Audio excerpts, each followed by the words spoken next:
I mean, what more do you want? That was a heck of a performance. You know, he goes I believe 7 innings, no runs, and then looks as close to a god as you can get at the plate. So it begs the question: what the heck do you need a DH for?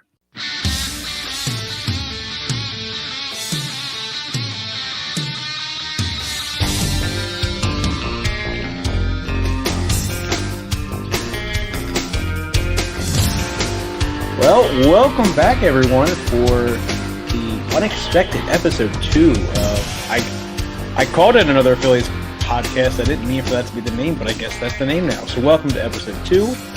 Once again, my name is Andrew, and I will let Bob introduce himself.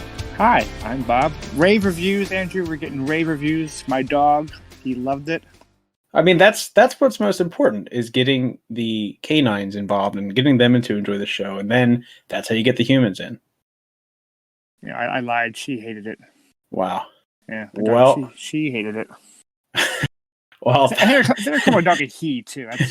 You did, sad. And I wasn't going to correct you because it's your dog. But you know what? Well, Andrew, my dog, she loved it. She had a blast with it. But the non-existent male dog hated it. All right. Well, my dog hated it. You know what? I'm just blind by rage, and we'll get to that later. That's why I'm so discombobulated. I'm just. Well, as we record this, we'll get to my rage later. But yeah, I'm just furious. Well, we're recording this on April 8th at about a little after 6:30 now. And I think we're both a little enraged for different reasons. And yeah, like you said, we'll get to yours later. And I just want to touch on mine now and get it out of the way. Not too long ago, I watched the end of the Mets-Marlins game where Michael Conforto, or the Mets won because Michael Conforto leaned into a fastball that would have been a strike, gets the walk-off hit by pitch. Yeah, but Andrew, we have replay, so they fixed it in replay, right? You know what? That was the good thing. In the moment, I was like, well, they'll go to replay and fix this, but with these asinine replay rules where judgment calls can't be reviewed, Mets win, and that's it. And I think the most telling part of it was listening to the Mets booth, who every single member of that booth, Ron Darling, Keith Hernandez, and I can't remember who the other one is, but Gary Smith. And we'll go with that. They all agreed that it was a terrible way to end it, and I think they were all a little bit upset with Conforto for doing what he did. I understand trying to win a game, but man, I'm biased, of course, as a Phillies fan, but that sucked. That really sucked to watch. That was bad. I saw it on the replay. Somebody in my timeline bumped it up, and it was bad. And then they slowed it down and showed the slowed down replay, and it got worse. Yeah. It's a shame. But you know what? This is, I don't know if you remember, but this podcast is about the Phillies, and we're going to talk about the Phillies. It is. And what a first week. You know, a little over a week ago, we recorded our first episode, and, you know, we were excited, didn't know what to expect. Here we are 6 games in, and the Phillies are 5-1, solidly in first place in the division, first base. Well, yeah, they do usually have runners on first base, but also in first place, which is very important a week into the season. It's important to be in first place because... Hey, we are just a podcast. We don't have to be accurate with our words. You're right. And for the dogs that are listening, I apologize for my mistake, but we'll get better as time goes on. Andrew, I am actually really excited about baseball being back. I would yell, but I don't want to blow out your eardrums. You have a bad back. I don't want to give you bad news. Yeah, I mean, we're falling apart, and we're an episode and 4 minutes in, so just not looking great here. But yes, Phillies 5-1, started 4-0. Lost one of the Mets, but ended up taking that series. The top 3 in the rotation looked great. Matt Moore and Chase Anderson. Chase Anderson, more than anything, looked pretty good in his start. Matt Moore was a little shaky, but the Phillies ended up winning that one. But what do you think? Definitely guys on this team. That's for sure. Those guys do exist. They exist. They play baseball.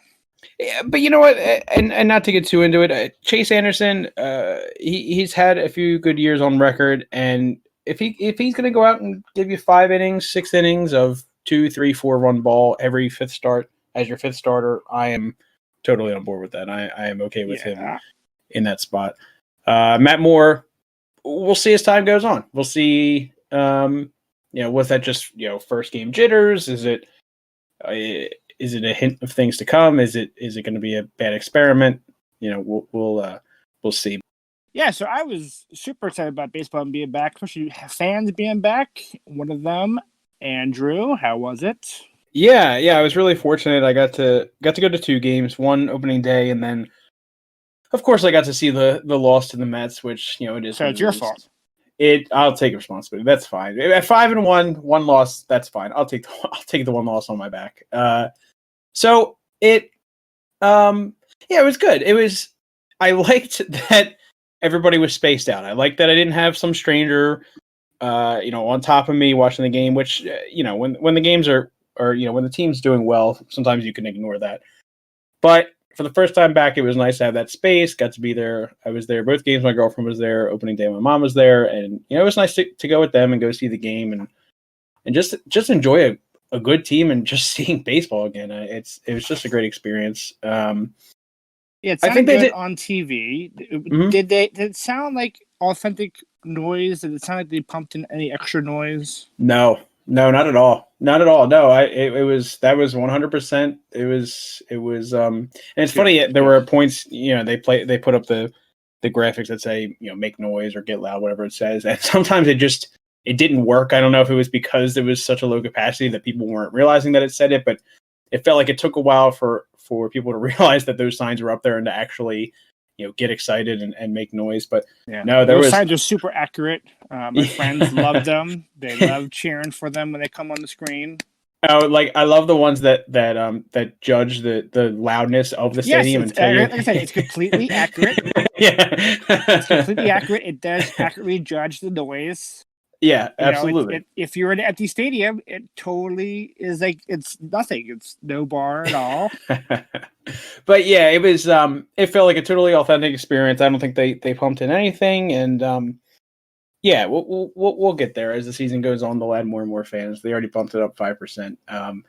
Everything felt super clean. Bathrooms were great. Like I said, seating was spaced out. The stadium did a really, really nice job of making it safe for everyone and making everybody comfortable.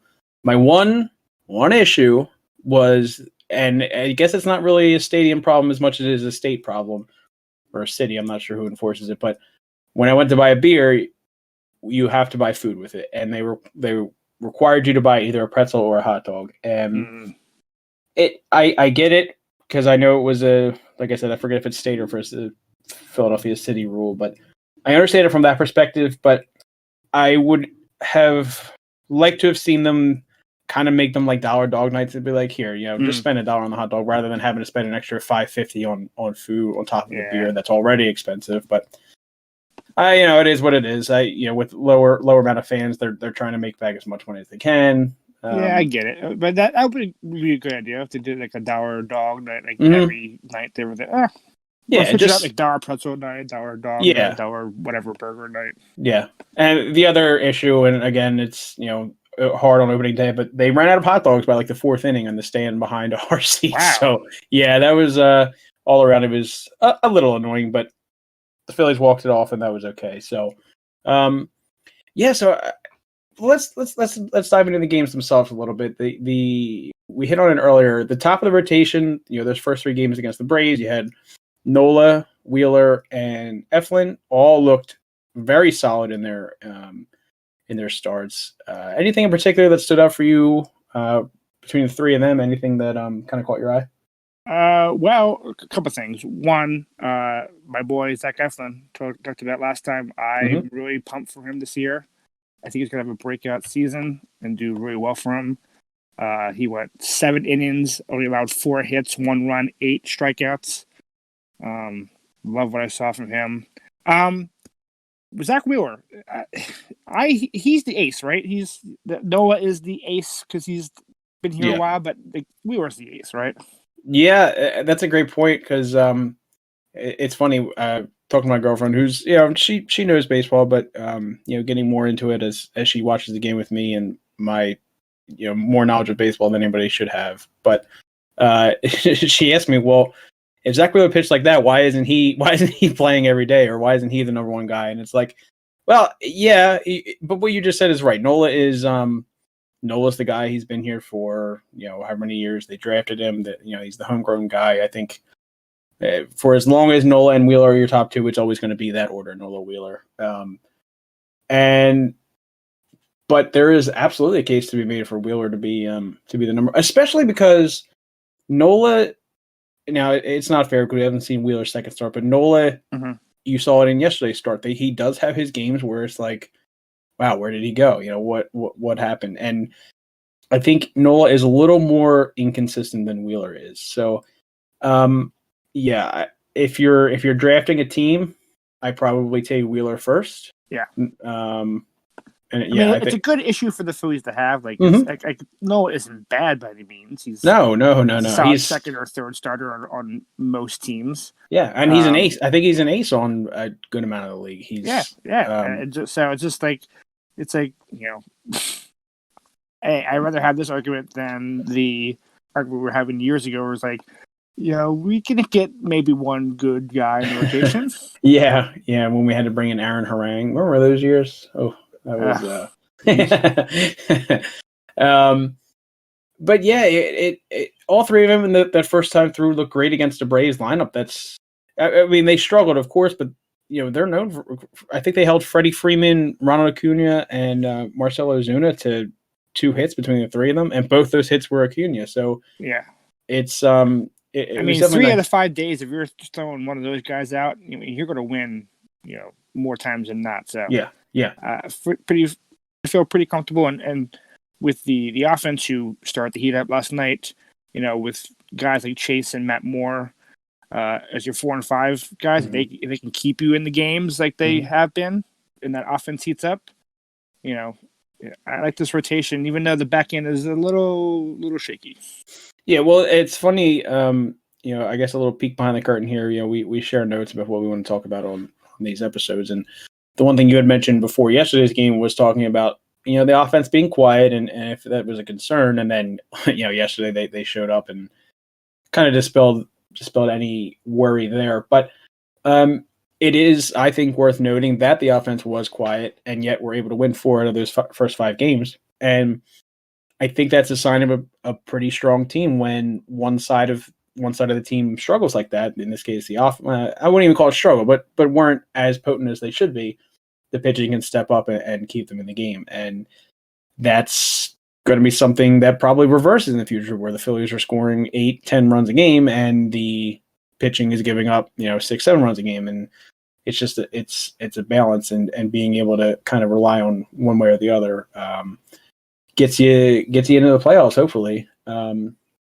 But yeah, we talked a little bit already about Matt Moore and Chase Anderson, and I agree. I mean, it's not, they're not going to be the greatest 4 and 5 in the world, but Anderson, like I said, has that track record, and I think 5 innings of 2 runs is plenty. And Matt Moore, maybe he gets back on track a bit, because there were times in spring training where he looked, shades of his former self, and looked like he may have found something when he spent that year in Japan. So we'll see. It's early to pick on these kind of things. It's it's something to talk about, of course, because it's finally back to baseball. But we'll see in a month from now. The rotation may change. We may see Spencer Howard back up here. Depending on how the back end of the rotation does go. It's early, but there are 2 things I would have to point out. One is we maybe have a bullpen again. Yes. Yeah. And the everlong question, or the everlong statement of get Vince Velasquez away from my team as fast as possible. It's such a shame, because you think of that start, what was it, 2017, where he had that complete game, 16 strikeouts, something like that, and just every once in a while you get a glimpse of that old Vinny.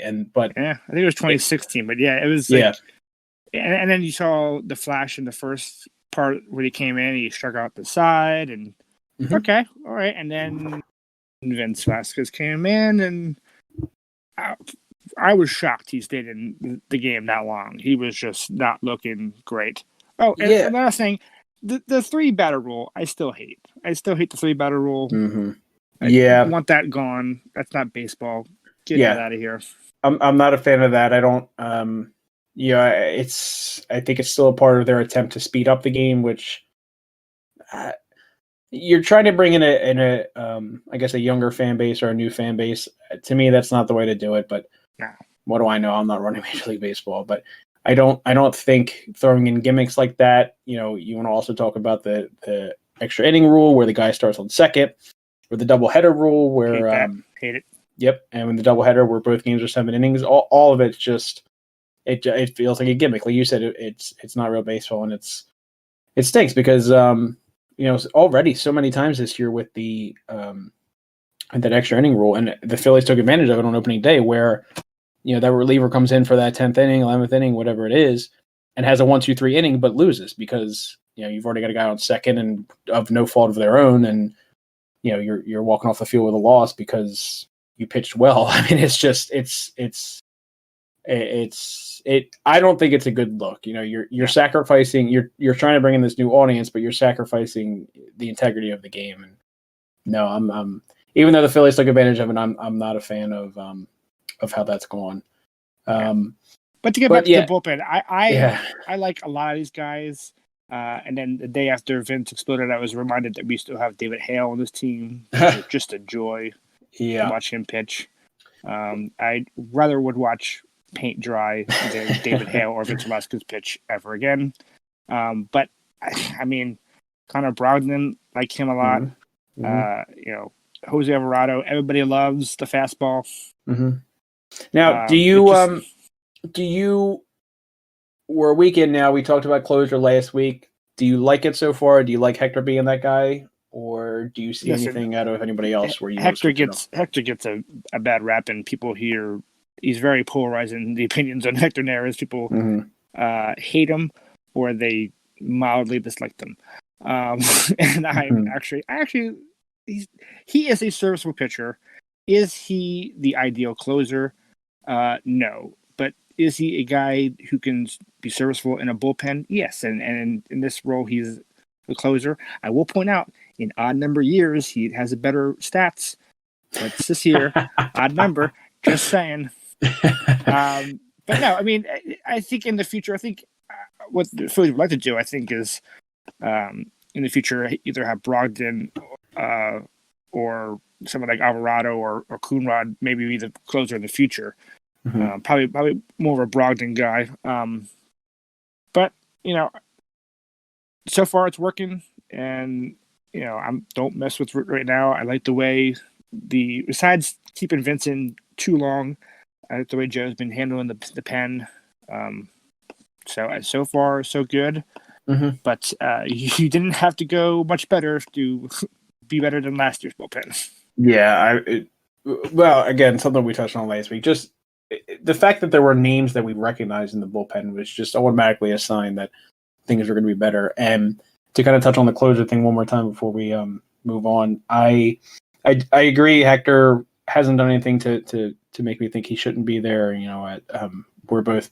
I think we're both bigger fans of Hector than the average Phillies fan.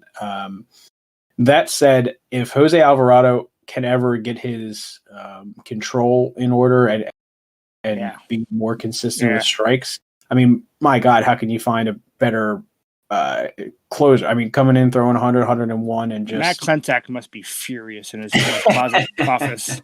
Guys that can throw 95 and above. Yeah, and there's a lot of them in the. I mean, Coonrod, I think, was up there. Was he hitting? He wasn't hitting 100, was he? But he was high 90s, I believe. He was high 90s. I think Brogdon the other day was hitting 96. Mm-hmm. Yeah, a lot of. On my baseball team, impossible. Right. Yeah. It's just it's nice to see that new look out there, and it feels good. The entire pitching staff feels good. Rotation we talked about is top 3. With the way they looked last weekend, I'd put them up against just about any team, not including Jacob deGrom. But he's so good. Yeah, and we won that game, which is nice. But yes, so I think throughout the season, as long as that top 3 stays where they are, 4 and 5 might get shuffled around. Like we said, Spencer Howard, and I know there's another name down there that's escaping me, but you never know with JoJo, injury. maybe see JoJo come up for the bullpen. Yeah, very true. But right now it's nice, other than Vince Velasquez and David Hale. I feel a little more okay with him sticking around, just because I feel like you need that one guy that kind of just, when things are out of hand, you the guy to eat up innings, and that kind of feels like a David Hale job, and I'm okay with that. But yeah, Vince Velasquez, we've played with this experiment, and it has failed multiple times. It's just over, and it's kind of a shame, because it feels like we watched him, I guess, grow up here. I want to be so bad at my job, but still have it like him. Like I just want to like suck at every aspect of my job, but still yeah. He seems like a nice guy, but it's I think that project is over. But moving on from Mr. Velasquez, the offense we touched on a little bit, was quiet for those first 5 games, and then yesterday they ended up scoring 8 runs on 2 home runs, a 3-run homer by 3 home runs yesterday, 2 3-run home runs, one by Mr. Boehm and the other one by JT, and then Rhys Hoskins with a solo shot in the first. So it was definitely nice to see the ball getting under the yard. Didi had one to straight center on Tuesday. It's a lot of guys seem to be doing pretty well early. Harper, I think it was his first extra base hit yesterday with his double, but he's still getting on base. Hoskins looks fantastic. I think he's up near the 400 mark. Romuto as well. Segura, he had that walk-off hit on, if you want to call it a hit, but he had the walk-off hit on opening day. I think his average is a little down, but overall, what are you thinking about the I guess the individual performances of the lineup? Hazley and Quinn getting split in timeout in center. Anything kind of stand out to you there? Couple things here. I was super surprised to see Rhys batting 2-hole. But if he, and we'll get to it later I have some over-unders later, if he can do what Rhys Hoskins has done in the past, which is walk and also hit, him in the 2 spot could work out beautifully. Didi Gregorius, he's just a pro's pro. So happy he's on this team.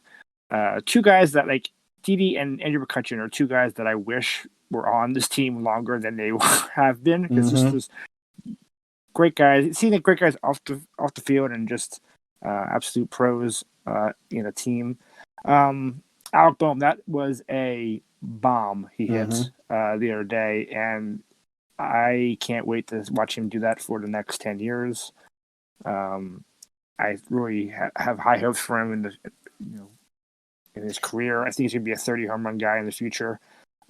Center field, play Adam Hazley. Don't want to see Roman Quinn. Yeah. Unless you want to pinch run or pinch hit at the end of the game.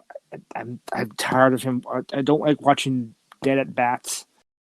It sucks the life out of me watching someone just can't hit. And like, if you want to have him pinch hit or go in for fielding it later in the game or pinch run, fine. But play Hazley. He's batting 286 right now. Just let him play. I think I texted you about this, or at least sent you a note about it. I would love to see Moniak get a shot up here eventually. I think he batted like 273 in the spring. I would love to see him get a shot over Roman Quinn. It's just, he's a guy who I had high hopes for years ago, but he's just such a drag offensively to watch. Yeah, so a couple of things there. One, Roman Quinn at this point, I think it's pretty obvious that he's a late inning defensive replacement. He is a 4th outfielder. He is a pinch runner when you need it at the end of a game. It's a shame, because clearly he has talent. I mean, as much as speed is talent, and he has, he's going on streaks where he has hit the ball, but when it comes to breaking pitches, it feels like everyone has figured out that that's his weakness, and nothing's coming from it. So yeah, I mean, and we even talked about it last week. It should be Hazley pretty much every night out there in center. And with Moniak, to me, it seems like for him to get up here, it's going to require an injury, and or it'll be next year with. I'm assuming McCutchen won't be back. Could be wrong, but I believe this is McCutchen's last year. Safe, yeah. Yeah, and I think he's probably going to be done here. You know, he might try to go be a DH somewhere. We'll see. I mean, I don't want to put words in his mouth because I agree. You talked about it a little bit earlier. McCutchen is such a just such a likable guy. I mean, everything he does, he's cool. I mean, he's just such a cool dude. It's great having him on the team, and you know, he's a great clubhouse guy, and he still plays the game well. I mean, you know, sometimes I feel like he gets talked about like he's done, but you know, he still can hit pretty well, and you know, he's good for a few homers a year. I don't think he's hit one yet, but you know, he'll get there.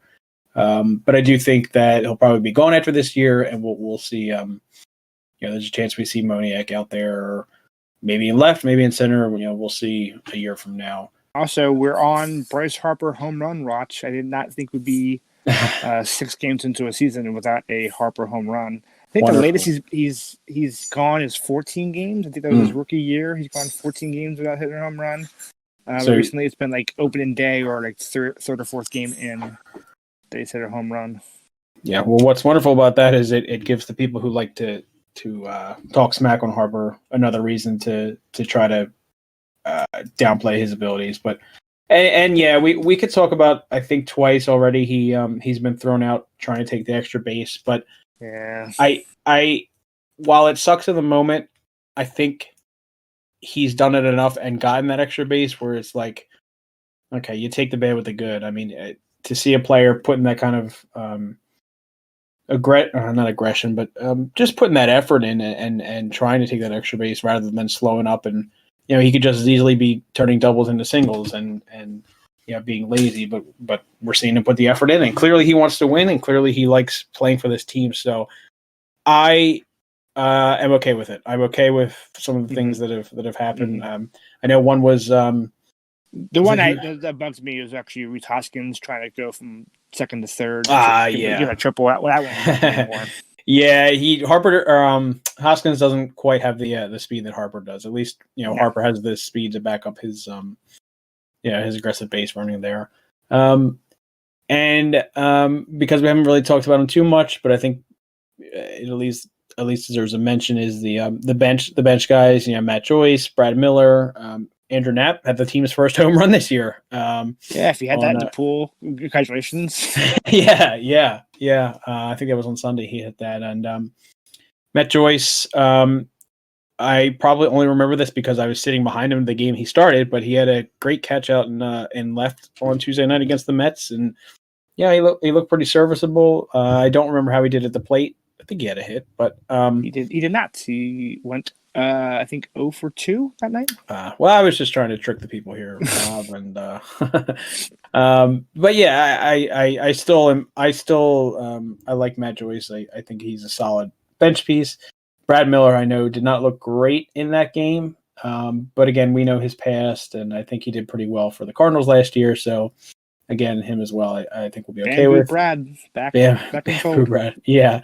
There's also Ronald Torreyes, who I think has only had one at bat, and that was in yesterday's game. So still remains to be seen, you know, what we'll see out of him. But overall, it exists. This bench exists. It's there. I don't have a particular complaint about it right now. We'll see as time goes on, and you know, we get into the dog days where these guys are going to play a little bit more and give other guys some rest. But for now, I don't have any complaints. Anything particular you noticed about the bench guys? I wish we had. This is where I kind of miss having like a Jay Bruce or something on this team. I wish we had just someone who can really be a threat off the bench. No one really scares me if I'm the opposing team off the bench. Yeah. Roman Quinn definitely does not. Brad Miller, occasionally, if he gets a good pitch, he can hit one deep, but there's no one really on this bench. We haven't really seen much of Matt Joyce or Torreyes, but you know, you're right. They exist. They are a thing, and like I said, they don't upset me too much right now, but it's only a week into the season. Well, the most important thing about this offense, Yes. to me, Mm-hmm. I know you're going to agree with me, was Sure. watching Zach Wheeler dink and dunk his way to a couple RBIs and a couple hits in his start. I mean, I knew you were bringing this up. I mean, what more do you want? That was a heck of a performance. You know, he goes, I believe 7 innings, no runs, and Mm-hmm. and then looks as close to a god as you can get at the plate. Mm. So Yeah. it begs the question: What the heck do you need a DH for? You need a DH because the pitching spot is a dead spot in the lineup. It's the fact.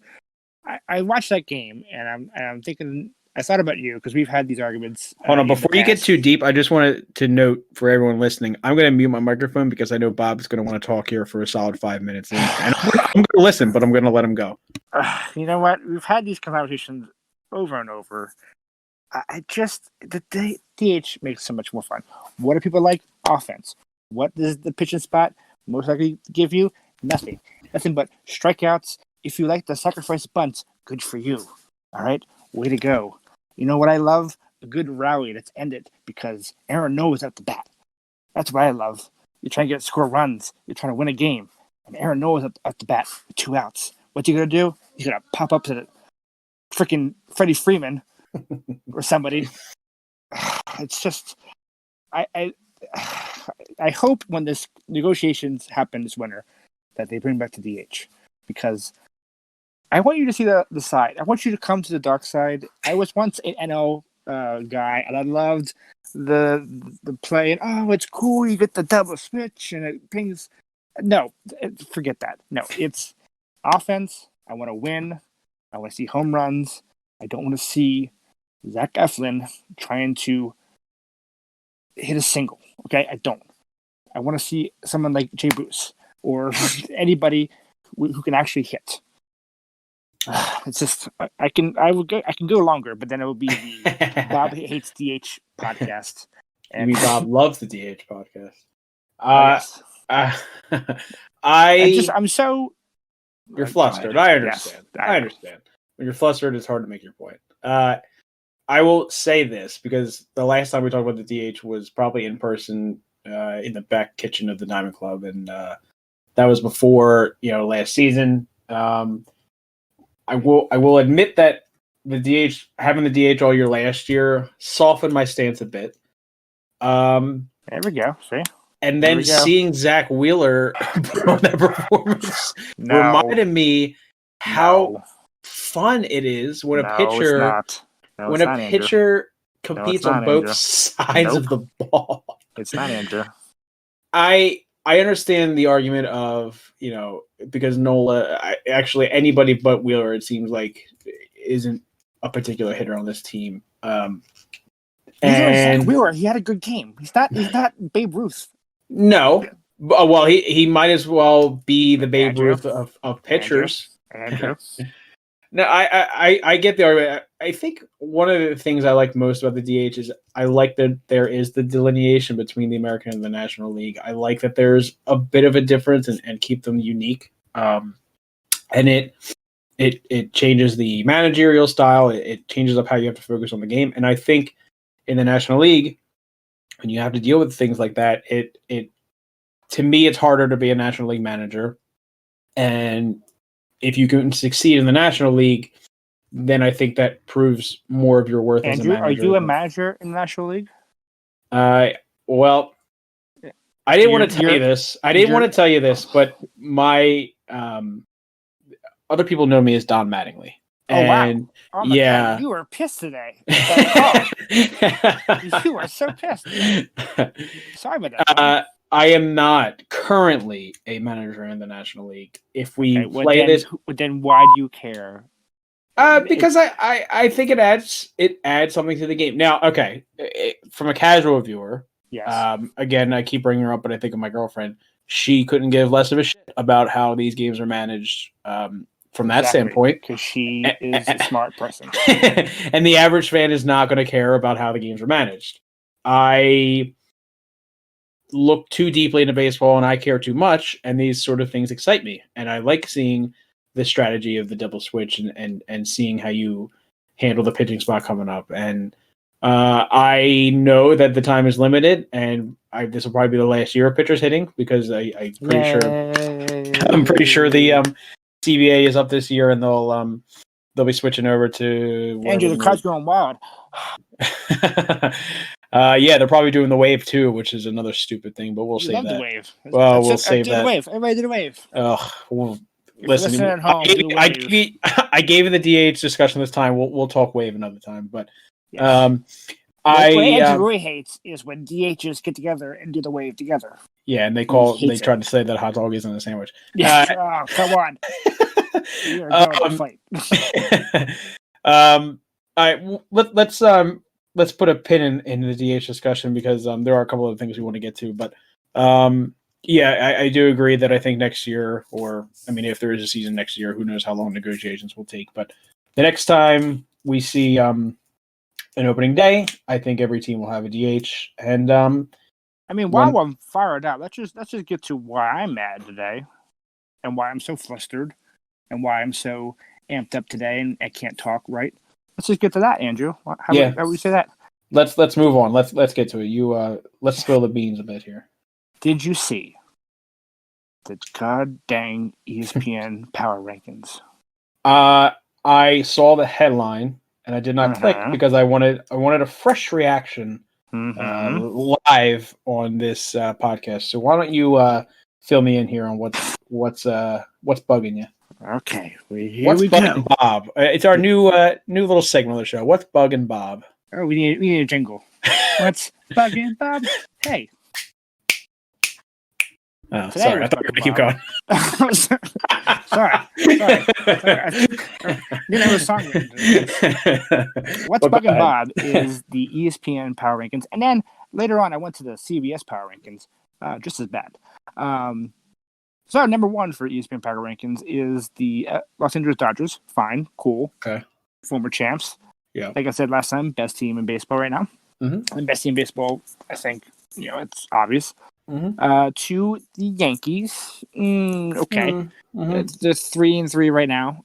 Yeah. Like I said, I do think we talked about, who's going to go to the World Series. I do think the Yankees will have a good year. Mm-hmm. Are they the second best team in baseball right now? I don't know.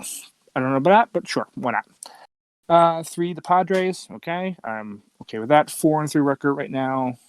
Sure, they're good. We talked about how much we love the Padres. Mm-hmm. My favorite baseball player in the world right now is Tatis Jr. So yeah, cool. Fine with 3. For the Twins, okay, 4-2. Fine. Okay. I can't argue it's 4-2. Sure, a little more upset with the Twins being 4, but I can take or leave it. The only thing I know so far about the Twins is I believe Nelson Cruz is still on his streak of just mashing the ball. He is. So, okay, 4, fine. The Astros at 5. Boo! Everybody boo the Astros. Boo. If I had a trash can, I'd be hitting it. Here, Andrew. Here is where I get upset. Do you want to know who number 6 and number 7 in the ESPN power rankings are? I have a guess, but I like that you're leading this, so I want you to tell me.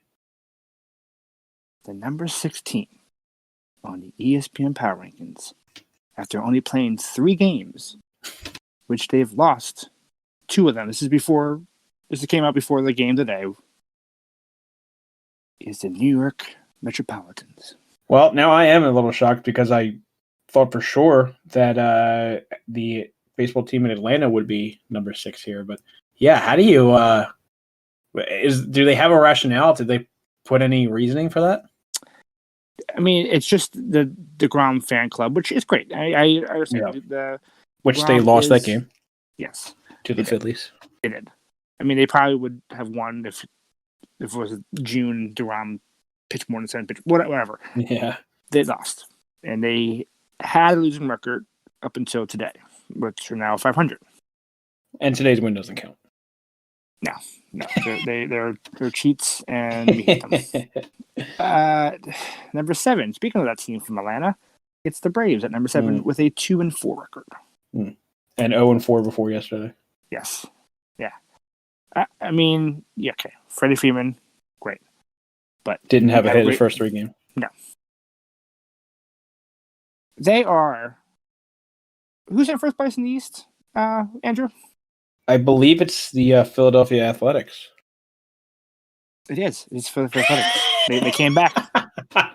They came back. You're right. Your Philadelphia Phillies are in first place in the National League East, and I hope that they're at least ranked higher than the Nationals and Marlins. Oh, good news is they are. Okay. Do you know where the Philadelphia Phillies fall in the ESPN rankings? All right. Well, they have Mets and Braves at 6 and 7. Mm-hmm. So, I mean, it's already a crappy list, but in keeping up with that, I would hope that they're at least at 8. 11. Not even a top 10 team. They are 11th. They are 5-1. What? Yeah, that's. And they have the Rays, who are 2-4. Okay, Rays. Yes, they went to the World Series. They're 2-4 right now, and they're at 8. And then you have the Blue Jays, who are 3-3. They're 9. Then you have the Angels, who are 4-2. They're 10. And then your 5-1 Phillies. Yeah, I try. No respect, Andrew. Yeah, and I try not to look too hard at these rankings. One, because it is ESPN. Look hard. Get mad at me. Yeah, and two, it's some person's opinion. But that being said, yeah, it does feel like a little bit disrespectful when the team does perform that well. They started off sweeping a series and then won the second series against 2 tough division rivals. I mean, I think that deserves a little bit of a bump. I don't know where they were ranked, preseason, but it feels a little bit disrespectful. However, I kind of like it because I like being underrated. And then they were 16th. They were ranked 16th. Okay. Preseason. So they bumped up to 11 from 16. 5 spots. Yeah.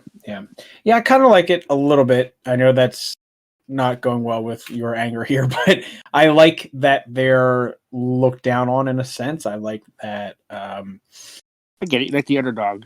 I like respect. That's what yeah, for sure. I think this weekend is really going to tell us a lot. The Phillies, I always get nervous when they head to Atlanta. It's just at least the CBS power rankings have us ahead of the Braves. We're only 9th. We're ahead of the Braves. They are ahead of the Braves. Well, I mean, when you sweep a team like that, I think it's only fair. But again, we'll revisit next week and see where things are. We'll keep looking at the power rankings and seeing how things move. But yeah, that's for sure disrespectful to a team that disrespectful. Yeah. Disrespectful. Well, we'll segue a little bit here to what will probably be towards the end of it is towards the end of the this episode. I've been told there's a game we get to play here. Yes. Please inform me. Let's go around the horn. We didn't do this last time, but I figure we do this, or at least have questions at the end. We can either have some trivia questions or whatever, but today, Andrew, we love baseball. Baseball is all about the number 9. There are 9 positions. There are 9 people in your lineup.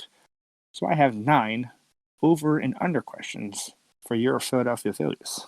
Does that 9 people in the lineup include the pitcher batting? Includes DH, which sadly is not in the NL right now, but it will be. It will be. I'm looking forward to it. Let's. I do not know these questions, so test me. Yes, I have my answers, and I will save your answers, and we will look back at these either as pure geniuses, or we will laugh at ourselves. I can tell you what the answer is going to be. Geniuses, right? All right, here we go. First one I have is Bryce Harper. We should have some cool music in the background, just intense. Bob, if you're asking me to sing, I'll do it. No, I'm not asking you to sing. I'm not asking you to sing. for like some who wants to be a millionaire stuff. All right, anyway, Bryce Harper. Over or under 33.5 home runs? Under. Under. I'm going under. Yeah. Wow. To me, he's not that he can't hit home runs, but I see him more as a getting on base guy with some power. I think he'll be good for right about 30. But he had 35 in his first full year with the Phillies. He's only hit 30 or more home runs only 3 times, which I was surprised by this. And you know what his career high is, Andrew? Probably whatever he hit his MVP year. 42. Yep. MVP year is 42. Yeah. So I said over. I said he's going to hit close to what he hit in his first full season. I don't really count last year because it was like 60 games. Yeah. But I said over. Okay. Number 2, Rhys Hoskins. Over or under 29.5 home runs? That one intrigues me a little more. I'm going to go with the under. And that's because Rhys has had a tendency to get injured. And I feel like we're at some point going to lose him for a good chunk of time. And I think if there were a fully healthy season, I probably would say over. But I'm just preparing myself for the reality that he'll probably miss some time at some point. So I'll go with the under. Andrew, he had 34 home runs in 2018, and he had 29 in 2019. So obviously, I also went under. Yeah. So I went under. I would love to be wrong by this. But yeah, I don't think I think he's going to be in like the 25 to 28 area, which is solid. Especially if he stays in the number 2 hole, getting on base would be way more important. Which leads me to my third over under. Rhys Hoskins walks 89.5. He had 87 in 2018 and 116 walks in 2019. Yeah, because we're going back to now. I think he's going to miss time, but man, his approach and his eye at the plate is so good. I will go over on this one. His career just seems to be destined for a guy who can work the walk and has a good amount of pop. So, yeah, I'll go over on this one. I'll take the over. Yeah, I agree with you on this one. I think the team really needs him. I knew he walked a lot in 2019. I didn't know it was 116 times. That's a lot. A shock when I looked it up. But yeah, I think him getting on base is critical. I think the team thinks that. Obviously, I think Girardi thinks that he put him in a 2-hole, which, especially in this lineup, I think he just needs to focus on getting on base and letting the guys behind, bringing the runs. So I think he's going to get over. He's going to get like 90. I'm going to say 96 walks is what I'm going to say. Okay. I like it. Going to the third base side. Alec Bohm, I put the over-under for his home run count at 20.5. Is this the joke one? Hey, I put it at 20.5 because in the minor leagues in 2019, it was combined with all 3 minor league teams, the single A, the double A, and the triple A team he was on. He only had 21 in his first full year in minors. Like I said earlier, I said I think he's a 30 home run guy. I said under because I think it's going to take some time for him to adjust. I'd love to be wrong by this one, but I think it's not till next year that we see the 30 home run album. I would not be surprised if at the end of the year Bohm leads the team in home runs. Really? Yeah, I feel pretty good about him. I already feel like he has such a great eye at the plate. They mentioned the other day on the broadcast, it might have even been Girardi that talked about it. His approach in the late innings is just like in the first handful of innings, and it's that's such a unique thing for a young player to have. And I feel really good. I think 30. If you had put this at 29.5 like Reese, I probably would have struggled a little bit more. But I will. I'll take the over on Bohm. All right. Sticking with Alec Bohm, RBI count. I put it at 79.5. Over under RBIs. I think I've backed myself in a corner here, and I would have to go over. If he's going to be hitting 30 home runs or so, the RBIs come with that, and he clearly can get on, hit whatever he needs to hit to get those RBIs. And I wouldn't be surprised if he leads the team in RBIs as well. I'll take the over here, and probably just shy of 100. I would put him at. Wow, that high. Yeah. I also took the over here. I have different reasoning. I took the under in the home run. I like his 2-out approach. Mm-hmm. I love the way he is late innings. What I love about his approach is he's not it's 2 strikes or it's 2 outs. I need to hit a home run. No, it's 2 strikes, 2 outs. I need to get a single. I need to get a double. Yeah. I need to hit it with or not. So I think he's going to have a lot of RBIs, especially where he is in this lineup. It's clear that they love him. We talked about it last episode, how stacked this lineup is. I really like the lineup from top to bottom.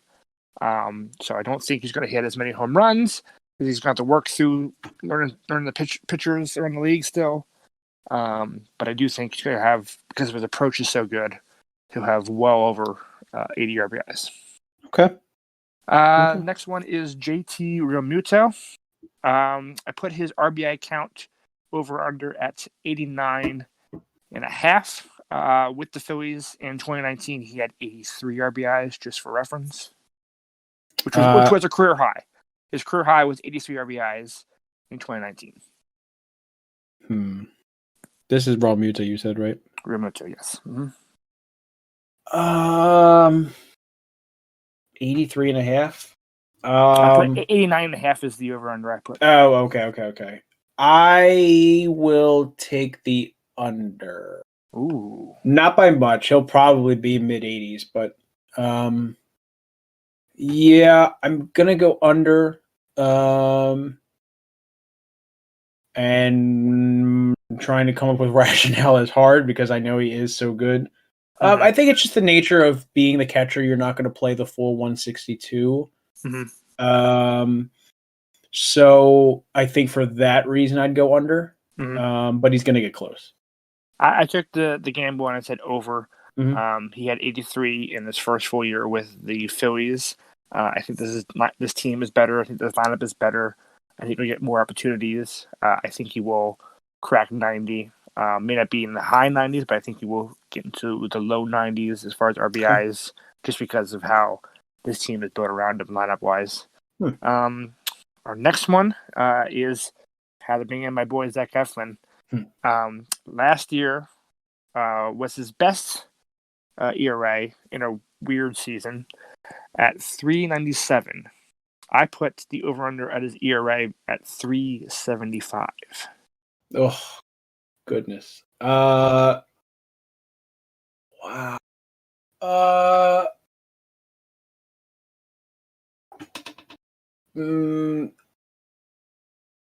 I will take the over because I think he'll probably hover right around where he was last year. I think he'll be right around 4, which is great. I mean, I will absolutely take it. I think that's great for a third starter. I wouldn't be surprised to be wrong here. I wouldn't be surprised to be wrong about all these, but I will take the over, but again, not by much. I think he hovers right around where he was last year at 3.97. I took the under. I'm all in on Zach Eflin. Yeah. I think he could be, like I said, the breakout guy of the year for the Phillies. I don't think it's going to be much under, maybe it's 3.6. But I do like his stuff. He was throwing some nasty stuff his first start, and I am super pumped for was it Saturday his next start? Oh, can't wait. Yeah. Yep. So we have 2 more left. Okay. Next one is complete games, combined between Noah, Wheeler, and Eflin. Number of complete games at 3.5. Well, if I'm not mistaken, if we're not counting last year, I think Eflin had a couple of complete games. Do you want to know the stats? I looked up the stats on all these guys for the complete games. Yeah, go ahead. I was shocked by these when I looked them up. Noah only has 2 career complete games. Both of them were last year.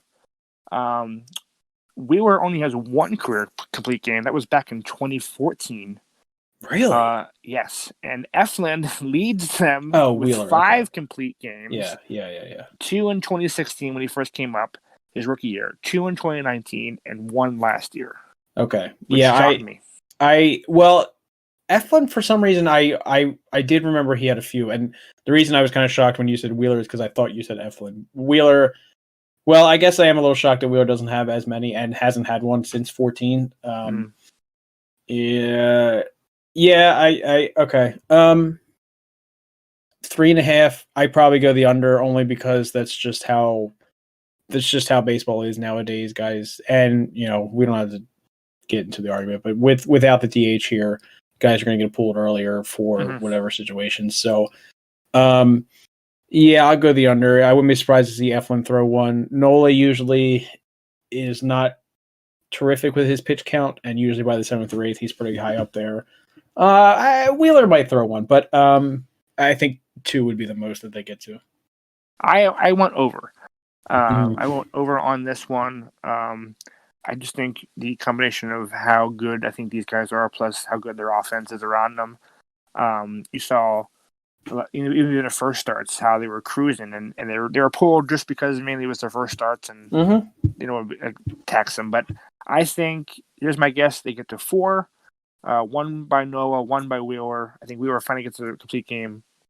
First time since 2014. I think Eflin gets 2. So I'm going to say they get 4 combined.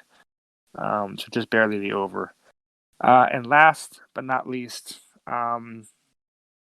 Phillies All-Stars this season. I have it at 2.5. Wow. Okay. Well, see, now I got to go by position here because, first base, Hoskins is going to compete with guys like Freeman and probably Pete Alonso.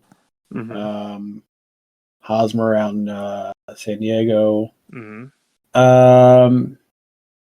Second, I like Segura, but I don't think he gets an All-Star. Didi, same thing. I like him. Probably not going to be an All-Star. Bohm could make a case at third.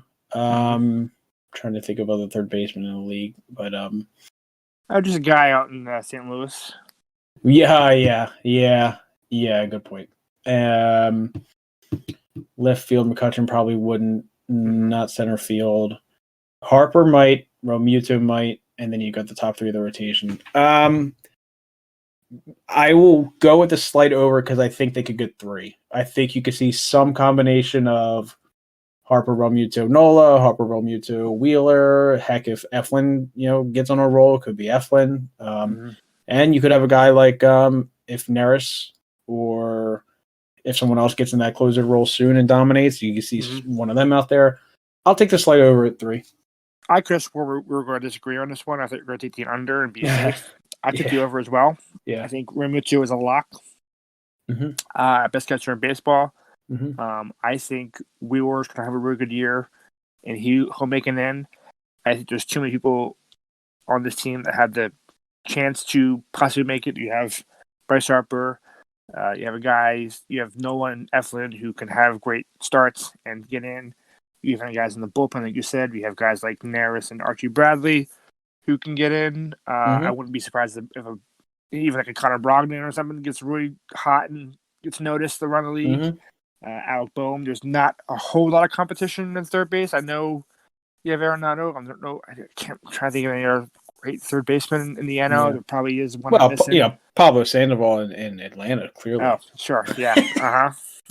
So I just think there is enough guys to get the third spot. Yeah, I think there's a pool of 6-7 guys between the bullpen rotation and the offense that some of them, of the 6 or 7 of them, I could see 3 of them getting in. All right. So that was fun. We should do this more. Yeah, I did like that a lot. I liked going in blind and trying to guess that. So if anybody, any of our esteemed listeners have any kind of cool questions they want to throw at us or anything, I'd be happy to read them and try to answer them. And before we officially sign off, let's just give a quick look ahead on the road trip and see what we think. We're gonna see two teams we haven't heard from in a while here, Bob. We're gonna play the Atlanta Braves and the New York Mets. Oh my God! Yeah, it's been a while since we saw either of them. We're gonna see Frederick Freeman again. Yeah. God, I hate going to Atlanta. I really do, and I hate going to New York. So I am a little worried about this road trip. Again, 2 teams that we just beat in both series that are going to be probably pretty hungry, and it is a division game. But this weekend you do have Wheeler and Eflin pitch in the first 2 games. I mean, a successful road trip would be going 500. I think that's the kind of standard is go 500 on the road and then win 2 out of 3 at home every time. And so yeah, if they went 3-3 across these 6 games, I'd be perfectly happy. 2 and 4 is sticking out in my head a little bit just because playing on the road is tough. And we do have 2 games that are going to be started by Moore and Anderson. I guess if we're going to throw out some predictions on records, I'm feeling 2 and 4, and that's the pessimist in me. Oof. What about you? I guess I'm Captain Optimism today. I like the way the rotation lines up. You have Wheeler and Eflin in Atlanta, and then you have all 3, Noah, Wheeler, Eflin, lined up for the back end of the Mets series. Always gives you a chance to win. Oh, do they play 4 in New York? Okay, I thought it was 4 3. in New York. Yes, wow, they play so 4 in New York. Everything I said was just super inaccurate, is what you're telling me. So, are you going? I give you a chance to change it. You had 2 and 4. Yeah. Well, then you're right. You get Nola. You're getting Wheeler and Eflin twice and Nola once. So, 3 and 4. And actually, I'd be happy with 3 and 4 because it's at least closer to 500. 3 and 4. This is going to sound crazy. I am super optimistic. I'm going 5 and 2. Wowzers! I'm going 5 and 2. I mean, and heck yeah! Into next week where I cry because we went 2 and 5. Yeah. It's just going on the road, man, and especially these National League East teams. Except Washington, I never feel worried about going on the road, but the Marlins, the Phillies just can't beat. And then New York and Atlanta, I mean, they have pretty loud fan bases, and for whatever reason, I always get a little concerned there. So, yeah, we'll see. I think this was a nice little episode. I'm glad we're doing this again, Bob, and sounds like we're keeping this going. I don't know if the name of the show will stay the same, but who knows? Yeah, who knows? Who knows? I'm feeling a little better. The anger is subsided from our DH conversation and the horrible power rankings. I mean, let's face it. This is therapy that we're sharing with the world. That's what this is. Yes. Sorry, world. Yes. Well, thank you, everyone who is listening. As I said, feel free to reach out to us with any ideas, questions, anything you have that you want to throw our way. Recipes. Love recipes. Yeah, recipes. Maybe we'll do a cooking stream. We'll go on Twitch and we'll cook something. How about that? Yeah. Cook and watch a game. Yeah. Yeah, absolutely. Now I'm hungry. So yeah, thank you.